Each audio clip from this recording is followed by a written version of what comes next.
आज मैं आपको 34 चैप्टर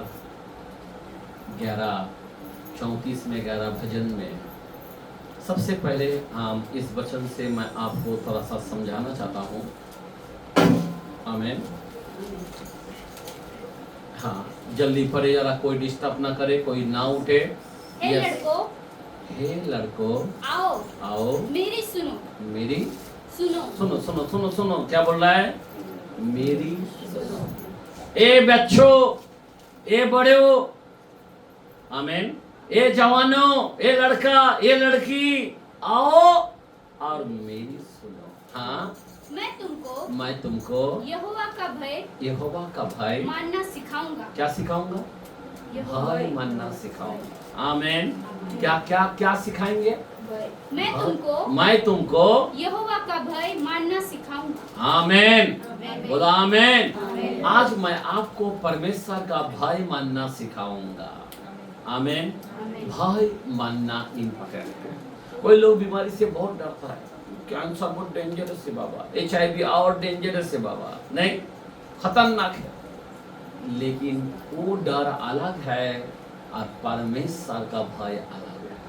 आमीन। समझा बात? कोई लोग अभाव का बहुत डर लगता है, घर में नहीं है, बहुत डर लगता है, चिंता होता है, डर लगता है, कल क्या खाएंगे, मेरा बच्चे का क्या होएंगे, वो डर अलग है। लेकिन परमेश्वर का जो डर है वो बहुत ही इम्पोर्टेंट है। आमीन आमीन। अगर मैं 8:13 के अंदर, नीति वचन के अंदर अगर हम देखते हैं, थोड़ा सा आज विषय भय का मैं नहीं दे रहा हूँ, पर मैं आपको उस वचन से पहले आपको मैं बताना चाहता हूँ कि परमेश्वर का भय आपके जीवन में जरूरी है। आमीन।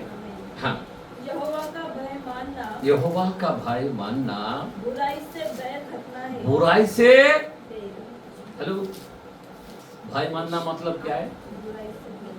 सुन लो, भय मानने का मतलब बुराई से दूर रहना। आमीन। भय मानना मतलब क्या है? बुराई से दूर रहने का मतलब क्या है? गाली गोला से, झगड़ा से, निंदा से, चुगली से। आप समझ रहे बात? भय मानने का मतलब क्या है? परमेश्वर का भय कैसा मानते हैं? नहीं, बीमारी हुआ, प्रभु का भय, प्रभु के पास हालेलुया प्रेज लॉर्ड करने, कोई मीनिंग नहीं है। ध्यान देना। आमीन। 8 में 13 नीति वचन, ध्यान देना, समझे बात? बुराई से दूर रहना क्या है? फिर से पढ़ो। यहोवा का भय मानना, यहोवा का भय मानना, बुराई से बैर रखना है, बुराई से बैर रखना है, घमंड, अहंकार और बुरी चाल से, और बुरी चाल से, और उलटफेर की बात से भी, उलटफेर की बात से भी मैं बैर रखती हूँ। मैं बैर रखती हूँ। आमीन। जो परमेश्वर का भय मानता है ना, वो उलटफेर का बात नहीं करेगा, वो घमंड भी नहीं करेगा। मैं आज को आपको भय मानना सिखाऊंगा। आमीन। हालेलुया। जो व्यक्ति उलटफेर की बात करेगा, इसका मतलब वो परमेश्वर का भय उनके अंदर बिल्कुल नहीं है। ध्यान देना, ये वचन मेरे लिए भी है, सबके लिए है। आमीन। हालेलुया। मैं क्यों बताना चाहता हूँ, आज लोग है ना स्टैंड में नहीं है, लोग तितर बितर होते रहता है। क्यों मैं आपको बताना चाहता हूँ, बहुत से शिक्षाएं आ गया। क्या आ गया? आपको मालूम है, भय मानने वाला को बहुत आशीर्वादित है। क्या है? क्या है? लेकिन हमारे लोगों में आशीर्वाद नहीं है। जरा देखते हैं 112 में पहला वचन तीसरा तक, 112 का पहला वचन, दूसरा वचन, तीसरा वचन, क्या लिखा है? यहाँ की स्तुति करो, यहाँ की स्तुति करो, क्या ही धन्य है वो पुरुष, क्या ही धन्य है वो पुरुष जो यहोवा का भय मानता है, जो यहोवा का भय मानता। देखो, सबसे पहली बात, क्या ही वो धन्य है, दुनिया से अलग इतना आशीर्वादित हो सकता है वो। आमीन। जो परमेश्वर का भय मानता है। आमीन। ध्यान देना, किसका भय मानता है? परमेश्वर का। आमीन। हालेलुया। सिस्टर यहाँ पे आ सकता है, आपका तकलीफ है ना, इधर आ जाइए, सुन लो। हाँ, आगे बढ़ो। और उसकी आज्ञाओं से, और उसकी आज्ञाओं से अति प्रसन्न रहता है। अति प्रसन्न रहता है। एक मिनट ध्यान देना, उसकी अजाओं से जो भाई मानने वाला है ना, कोई अगर वचन देता ना वो बहुत खुश होता है। ऐसा कोई है क्या? सामने जब वचन देता है वो बहुत ऐसा हैप्पीनेस होता है, जैसा हम कोई बॉल देता है ना, ऐसा कैच पकड़ता है ना, वैसा वो पकड़ता है। आमीन। अजाओं से प्रसन्न, आज पास्टर वचन देने वाला है। आमीन आमीन। जैसा आप देंगे वैसा मैं आंदोलन लूंगा। हालेलुया। समझे बात? अजाओं से प्रसन्न होती है। आगे हो गया। 3 तक।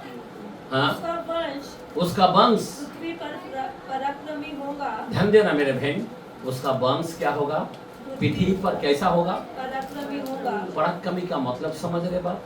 आगे देखो, ध्यान दो। हाँ, आगे सीधे लोगों की संतान। देखो, पराक्रमी का मतलब सीधे लोगों की संतान आशीष पाएंगी। क्या पाएंगे? पराक्रमी मतलब वो आशीष पाएगा।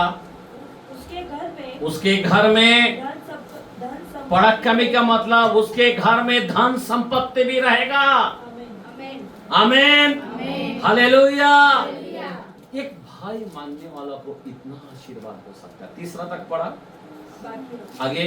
और उसका धर्म उसका धर्म सदा बना रहेगा। देखो, पराक्रमी का मतलब क्या है? उसका धर्म सदा पराक्रमी तक बना रहेगा। आगे सीधे लोगों के लिए, सीधे लोगों के लिए अंधकार के बीच में, अंधकार के बीच में ज्योति उदय होती है। ज्योति उदय होती है। वह अनुग्रहकारी, अनुग्रहकारी, दयावान और धर्मी होता है। ओके, 3 तक बोला मैंने। ओके, सुनो, अभी यहाँ पे मैं आपको बताना चाहता हूँ। मैं अभी थोड़ा सा भाई के बारे में रखा था। अभी क्या भाई, भाई बोलूं तो क्या है? ध्यान देना, अभी परमेश्वर का भाई मानना बराबर ना? बराबर।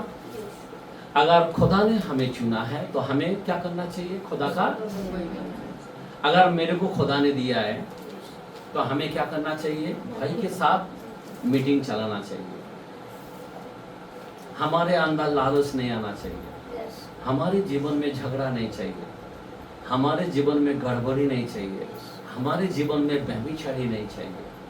हमारे जीवन में उलट फेरट की बातें नहीं चाहिए। आमीन। इसीलिए परमेश्वर का भाई मानना हमारे लिए इम्पोर्टेंट होता है। बराबर। आज मैं आपको बताना चाहता हूँ, देखो ध्यान देना, आज का जो वचन है मैं कुछ शिक्षा का विषय में आपके सामने रखना चाहता हूँ। इससे पहले मैं आपको भाई के बारे में बताया, क्यों जो हमने शिक्षा को प्राप्त किया है।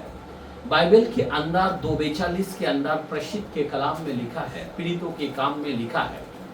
हमें सुनो, पीड़ितों के काम में लिखा है, और उसके अंदर ऐसा लिखा है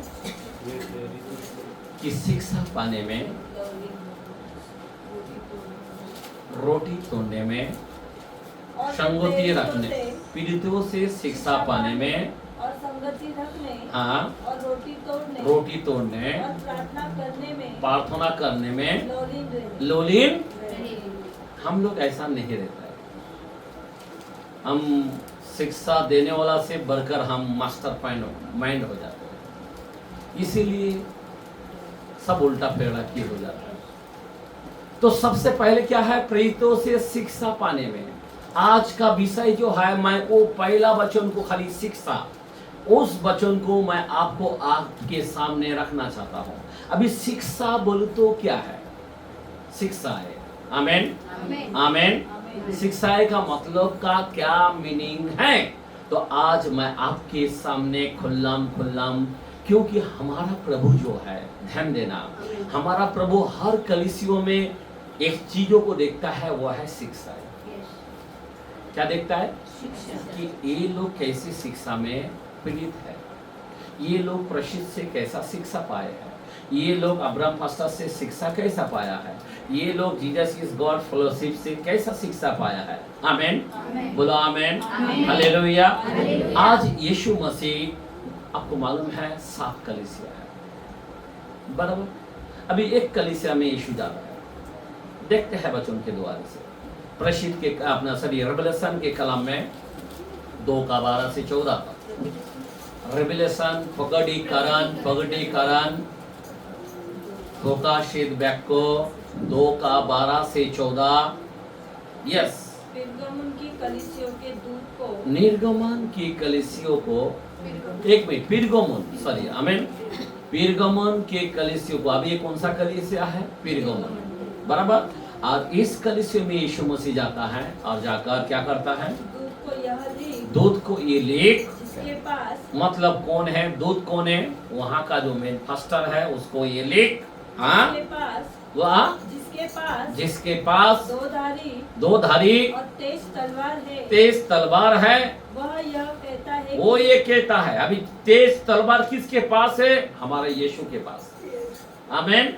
और वो कहता है इस कलीसियों से क्या?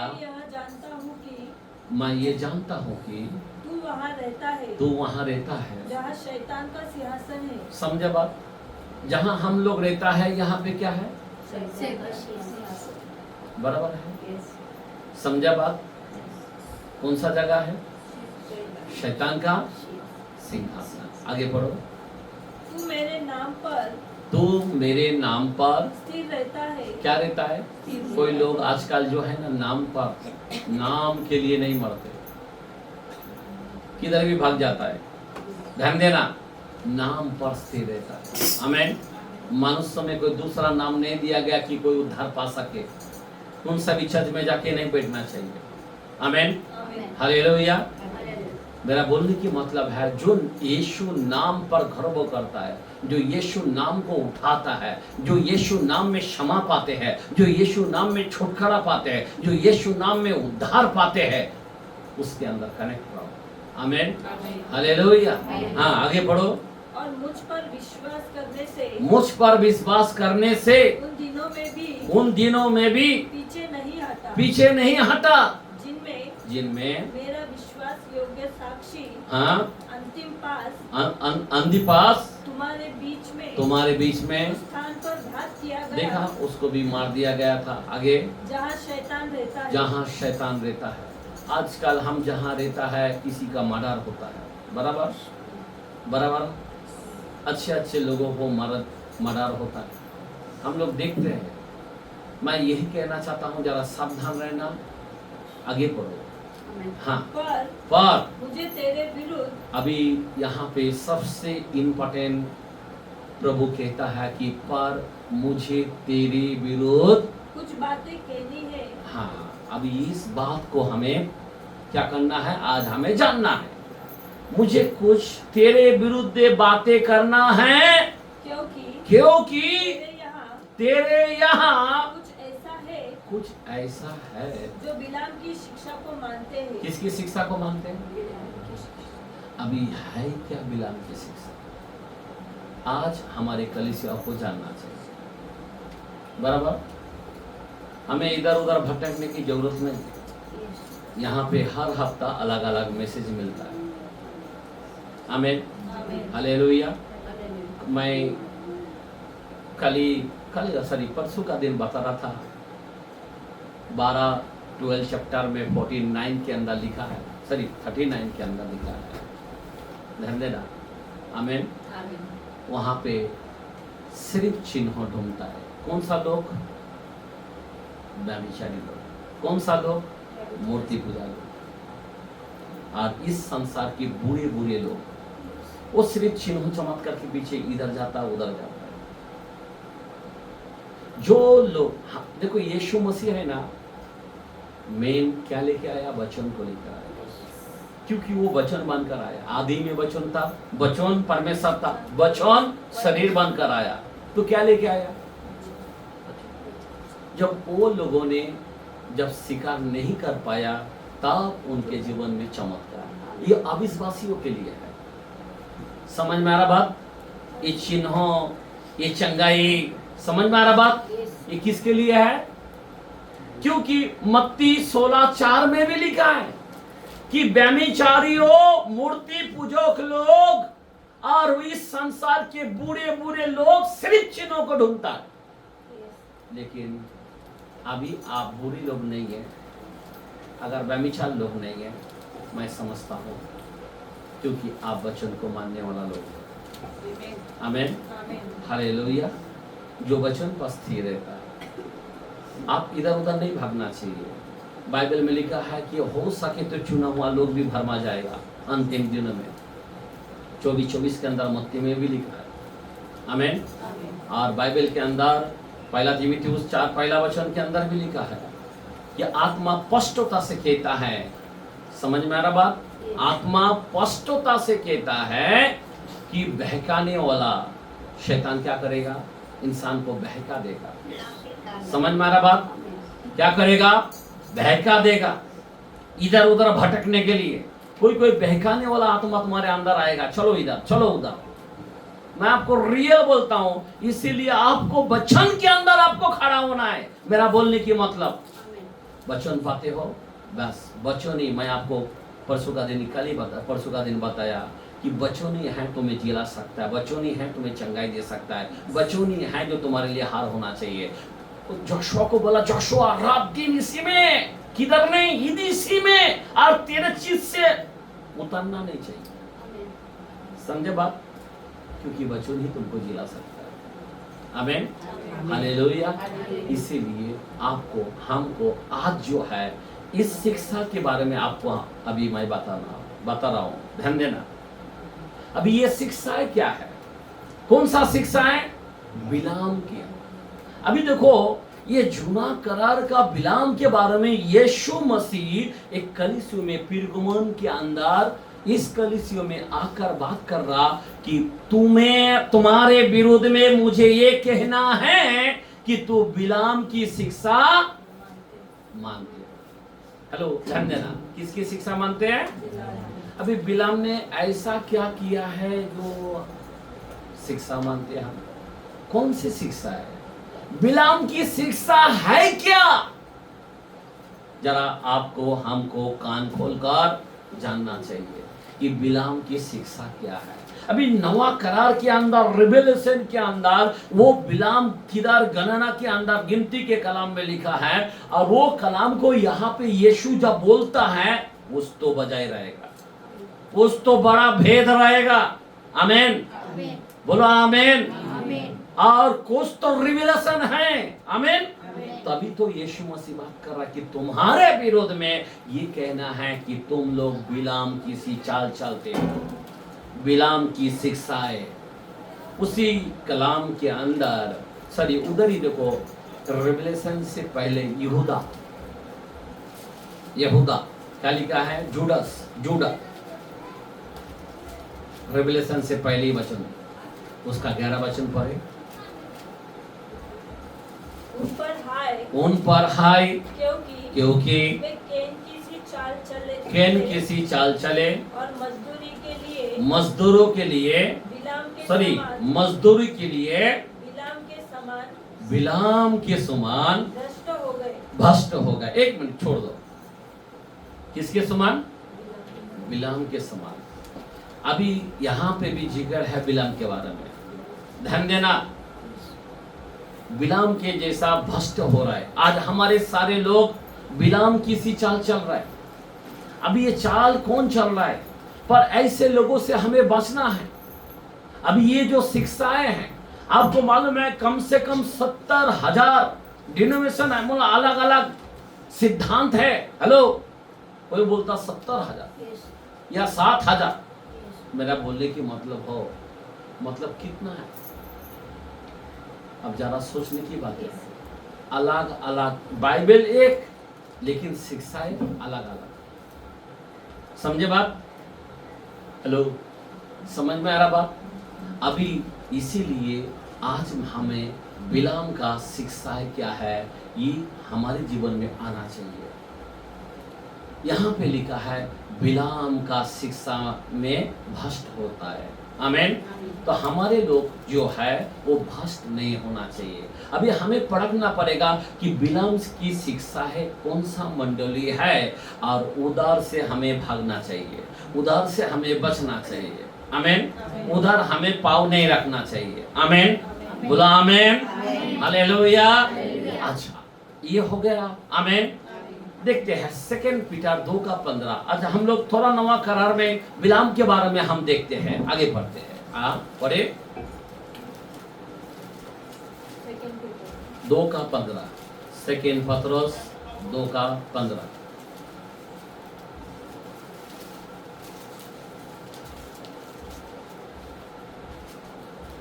वे सीधे मार्गों को छोड़कर, उस सीधे मार्गों को छोड़कर भटक गए हैं और बेओर के पुत्र बिलाम के मार्गों पर हो लिए हैं,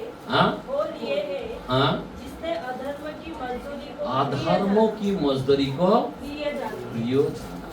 अभी ये बिलाम की शिक्षा क्या है? अधर्म की मजदूरी, फकट का। आमीन। समझे बात? ये एक समझे बात, ये चीज उसको बहुत लग जाता है। समझे बात? अधर्मों का चीज। अभी मैं आपको बताना चाहता हूं, कभी कभी क्या होता है मालूम है, हमारे जीवन में 2 टाइप के मन आता है या नहीं आता है? जाओ क्या नको, आज जाने दो।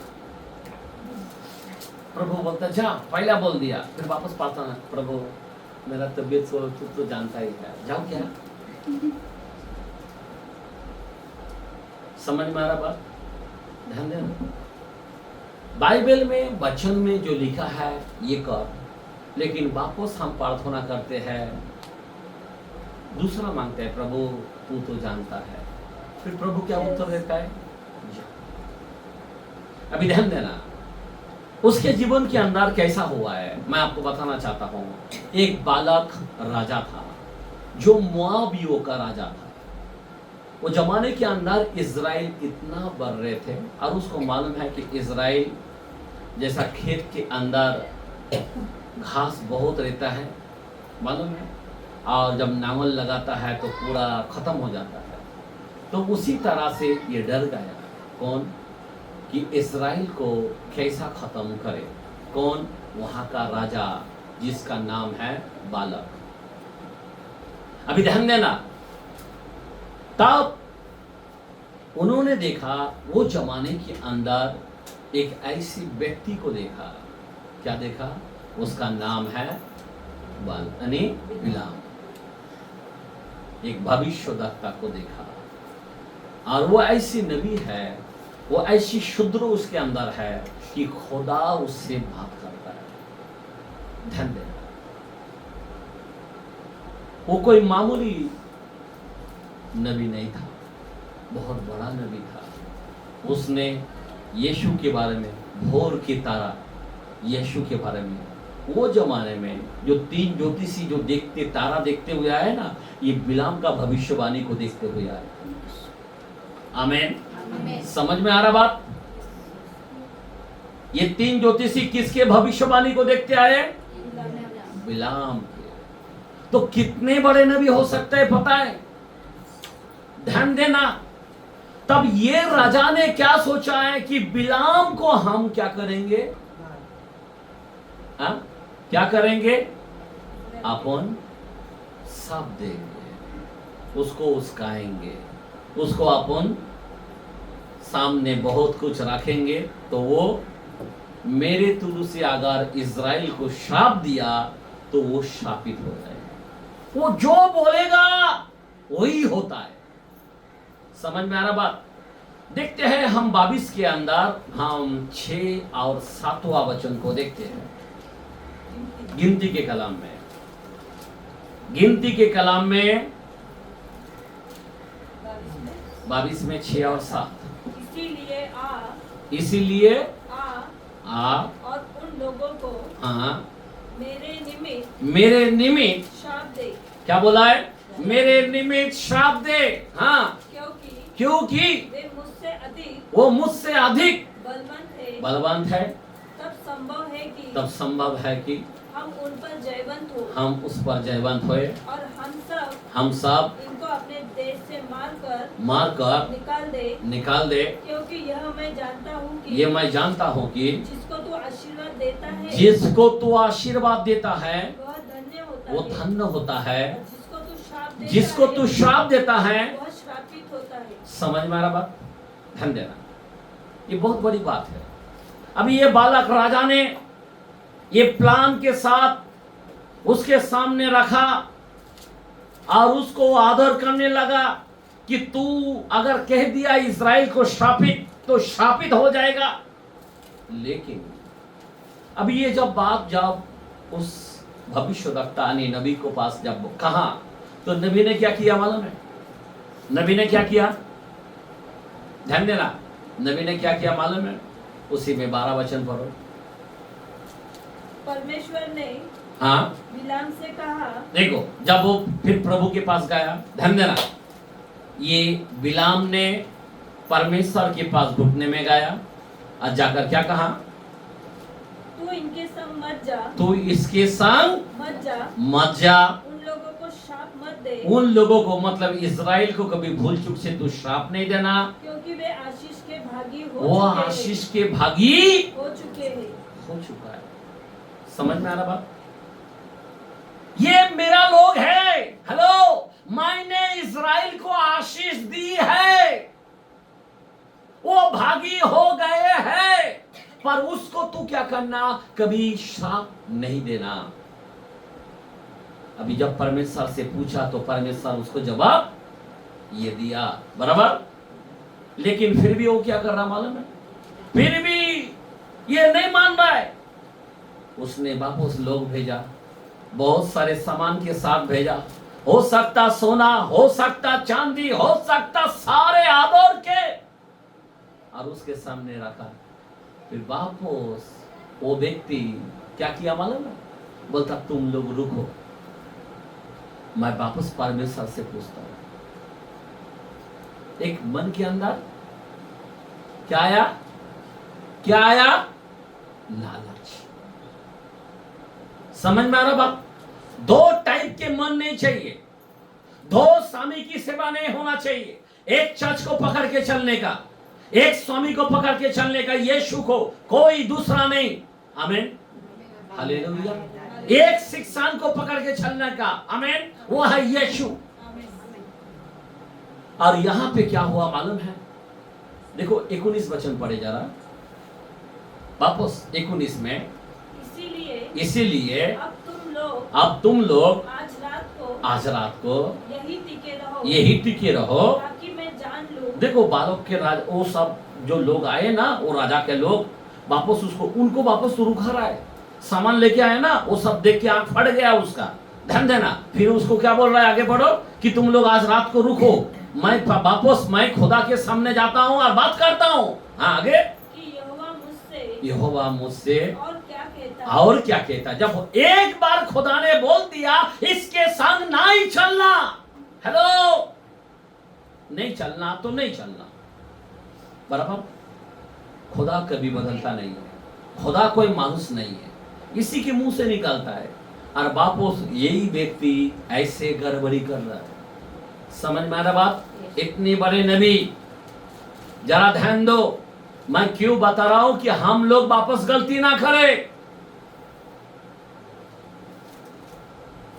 जो सही शिक्षा है, ये बिलाम की शिक्षा बार बार क्यों लिखा गया, क्यों रिविलेशन में दिया, क्यों यहूदा में दिया, क्यों पतरस में दिया, क्यों? वजह होती है। ध्यान देना मेरे बहन। हो गया वचन? ध्यान देना। अभी ये बहुत ही खतरनाक बात है, सुन लो। दो टाइप का मन नहीं चाहिए। कितना टाइप का मन? जब यीशु ने, खुदा ने बोल दिया ला कि ये नहीं चलना, फिर भी वापस खुदा के सामने, फिर खुदा ने क्या उत्तर दिया? अभी तू जा सकता है। जैसा अरे जाने को बोला, जबरदस्ती करेगा तो उल्टा पलटा क्यों नहीं करेगा? हमारा खुदा एक बार बोलता है, ध्यान देना, जो बोला है ना दाएं ना बाएं, मन मर्जी नहीं चलाने का। और ये वापस जब उसको खुदा से पूछा, खुदा क्या करूं? ये लोग आके रुका है ना खुदा, नहीं बोला जा। आज जैसा जाने लगा गधे के ऊपर, और मालूम है एक नंगा, आमीन, एक फरिश्ते आके तलवार के साथ रुका हुआ, किसको मार डालने के लिए? इस व्यक्ति को, आमीन। और गधा क्या करने लगा? इधर से उधर भाग रहा है। ये तो पता नहीं चल रहा है। गधा समझ पा रहा है पर इसको समझ नहीं पा रहा है। फिर बाद में जब गाधा को मारने लगा तो क्यों गाधा मुंह खोलकर पहली बार बाइबल में बात किया कि ये बिलाम तू मुझे क्यों मार रहा है। आमीन। कभी आपने कभी जानवर को बात करते सुना? और इस कलाम के अंदर वो बात कर रहा है। समझ में आ रहा बात? मेरा बोलने की मतलब ये है कि गधा ने बात करा, बिलाम को बोला तो क्यों मर रहा है, दिख रहा नहीं क्या यहाँ पे सामने तलवार लेके रुका है तुझे खत्म करने के लिए। ध्यान देना, आज जो है देखते हैं उसी अपना 23 का 4 और 5 वचन को पढ़ते हैं। अनुवाद व्यवस्था विवरण यस मिला है। 23 आयत का 3 से 5 तक पढ़े। चलो क्या लिखा है? कोई अम्मोनी या मुआबी यहोवा की सभा में ना आने पाए। बराबर। अभी ये बात याद रखना, ध्यान देना। कोई भी मुआबी, वो जमाने के अंदर उनको एक श्राप है, मेरे जगह में वो ना आना पाए। हाँ आगे। कोई यहोवा की सभा में कभी ना आने पाए। इस कारण से कि जब तुम मिस्र से निकालकर आते थे तब उन्होंने अन्न जल लेकर मार्ग में तुमसे भेंट नहीं की। बराबर। और यह भी कि उन्होंने अरम महरम देश के पतोर नगवाले बोर के पुत्र बिलाम को तुझे श्राप देने के लिए दक्षिणा दी। समझ में आ रहा बात? इसको दक्षिणा दिया। ध्यान देना, दक्षिणा का मतलब समझ रहे बात? रिश्वत। ध्यान देना। पर हमारे बाइबल, एक बात बोलूं क्या मैं, सुन लो। अभी ये जो दक्षिणा की बात है याद रखना, अभी ये जो मुआब दे रहा है, राजा दे रहा है, हमारे लोगों को नहीं चलता है। मतलब क्या है? ध्यान देना। अन्य जाति, अविश्वासी लोग अगर कोई दान देता है ना, उस दान का 0 वैल्यूएशन है प्रभु की दृष्टि में, नहीं चलता है। क्यों मैं बताना चाहता हूं। अभी ये मुआब का जो राजा है, बालक और बिलाम, ये दोनों मिल नहीं कर सकता है, लेकिन ये दोनों मिलने को जा रहा है श्राप देने के लिए। समझ में आ रहा बात? इस पहाड़ से लेके दूसरे ये पहाड़ में श्राप देने को गया, नहीं हो रहा है। फिर बोला दूसरे पहाड़ में जाएंगे, उधर भी श्राप देने को गया, श्राप देने का जगह उधर भी क्या हो गया? आशीष निकल रहा है। तीसरी जगह में गया, चलो उधर से तुम उसको श्राप दो, तभी भी नहीं दे पा रहा। लेकिन परमेश्वर का कलाम क्या कहता है, जरा ध्यान देना, बहुत ही इंपॉर्टेंट है। हम वापस उसी गिनती के कलाम में 23 का 11 वचन पढ़े। 23 चैप्टर 11 23 में 11 गणना गिनती। तब बालक ने बिलाम से कहा तूने मुझसे क्या किया है? मैंने तुझे अपने शत्रुओं को श्राप देने के लिए बुलाया था, परंतु तूने उन्हें आशीष दी है। आमीन आमीन। इतना देने के बावजूद भी वो जब जैसा मुंह खोलता है तो परमेश्वर उसके मुंह से क्या निकल रहा है? आशीष निकल रहा है। याद रखना मेरे भाई और बहन, आप और हम, याद रखना, हम हो सकते थे हम बुरे, हम हो सकते थे गाली देने वाले, हम हो सकते थे लफड़ा करने वाले, हम हो सकते एक मूर्ति पूजा, लेकिन जब लहू में आ जाते हो ना तो आपके ऊपर अटक नहीं हो सकता। आपको वचन याद रखना चाहिए। समझे बात? क्योंकि आप आशीष के संतान हैं। आपको घबराने की जरूरत नहीं, वो जादू टोना वाला मेरे को कोई तो भी किया है। आपको घबराने की जरूरत नहीं बिल्ली को देखकर, आपको घबराने की जरूरत नहीं नींबू मिर्ची को देखकर, आपको घबराने की जरूरत नहीं कि बुरे सपना देखकर। अब यीशु के नाम से बांध डालो, बांधा जाएगा। आमेन। खोलो, खोला जाएगा। आमेन, आमेन। आपको चाबी घुमाना है सिर्फ। समझ में आ रहा बात? आपको इधर चलो बाबा उधर जाएंगे, उधर अच्छा हो जाएंगे, तुम्हारा घर का परिस्थिति कुछ नहीं। मैं आशीर्वाद लोग हूं। आमेन। क्योंकि मेरे लिए अगर कोई श्राप देगा, वो श्राप उनके मुंह से नहीं आएगा, आशीष आएगा, आशीष। कोई भी बरदुआ देने को जाएगा, हमारे ऊपर बरदुआ नहीं आएगा, आशीष आएगा। समझ में आ रहा बात? इस्राएल को श्राप देने को गया, लेकिन उसके मुंह से क्या निकला? आशीष। समझ में आ रहा बात? कोई लोग इतना जादू टोना जादू टोना जादू टोना मुंह खोल खोल के बोलता, सच में जादू टोना में वो फंस जाते। तुम बोलो मत ना, तुम्हारा जो मुंह से बोलेगा वही मुंह में काटता है ना। 6-7 के अंदर लिखा है गलती का रस में, जो मुंह में बोलेगा वही मुंह में काटता है।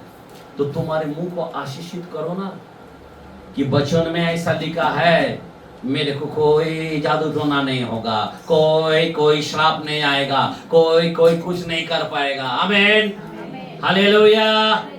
समझ में आ रहा बात? हम लोग कौन सा लोग हैं? आशीष के लोग। हम लोग बपतिस्मा लिया ना, बाइबल में लिखा है, ना हम खतना रहित रहा, ना हम उनानी रहा, हम सब मसीह में एक हो गए। आमीन, आमीन। हम अब्राहम के वंश के लोग हो गए। हालेलुया, बोलो हालेलुया। जितनों यीशु मसीह पर विश्वास किया वो अब्राहम के वंश के लोग हो गए। आमीन। हम लोग सब आशीर्वादित लोग हैं। हालेलुया। समझ में आ रहा बात? अभी हमारे ऊपर कोई कितना भी फिराए, बूंदी फेंके, कुछ भी करे, हमको कोई अपना दिमाग नहीं चलाने का, वचन को देखने का। यहाँ पे हम एक इतने बड़े नबी जिसको श्राप देगा, श्राप हो जाता है। ये इतने बड़े नबी होकर भी वो श्राप देने गया, लेकिन आशीष निकल गया। हम लोग कितने आशीर्वादित हैं। हमारे ऊपर अरे छोटे मोटे तंत्र मंत्र बाबा बुआ वो हमको, और उसके डर से तुम ये क्या लगा के रखा? हमारा बाल भी गिना हुआ है। आमीन, बोला आमीन, हालेलुया। समझ में आ रहा बात? हम लोगों को घबराने की जरूरत नहीं है, हम लोगों को चिंता करने की जरूरत नहीं। तुम बार बार वो बात करते हो, उसने मेरे को ऐसा किया, उसने मेरे को ऐसा किया, कुछ तभी जादू किया, कोई तभी टोना किया, कुछ तभी काला किया, कोई तभी क्या क्या किया। तुम मुंह में खोलकर बोलते हो ना, तो तुम्हारे मुंह में आ जाता है कि तुम उसी में फंस जाते हो। समझ में आ रहा बात? हम लोगों को संभालना चाहिए मेरे भाई।